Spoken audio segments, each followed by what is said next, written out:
Todo depensa si Senador Amy Marcos sa akusasyon na siyang dahilan kung bakit 4.3 million na mga pantawid pamilyang Pilipino program o 4-piece beneficiaries ang hindi nakatanggap ng ayuda noong 2023. Ayon kay Senador Amy, malisyoso at mali ang aligasyon sa kanya ni Ako Bicol Party List Representative Raul Angelo Bongalon.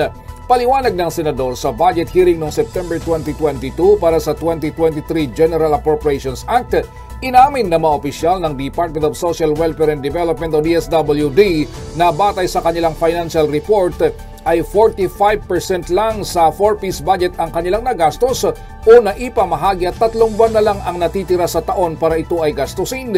Nang hinayang umano ang senador na maibabalik lang sa National Treasury ang natitirang 8 billion pesos, kaya agad nitong inirekomenda na i-realign sa iba pang mga DSWD programs na madaling maipatupad. Kabilang dito ang Supplemental Feeding, Kalahi Seeds, Quick Response Fund for Disasters at AICS o Assistance to Individuals in Crisis Situation upang mapakinabangan ng mga mahirap nating mga kababayan sa halip na ibalik lang sa National Treasury.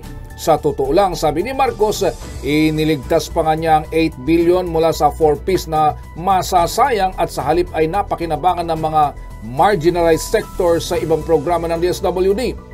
Paliwanag pa ng senador, ang binawas na 5 billion pesos sa budget ng AICS ay nangyari matapos niyang irekomenda ang halagang ito sa bersyon ng Senado sa budget. Ngunit tinanggal ito pagdating sa Bicameral Conference Committee. Dagdag pa ni Senador Amy, ang dalawang halagang 8 billion at 5 billion pesos ang marahil tinutukoy ng ilang mga nalilito kasama na si Congressman Bongalon.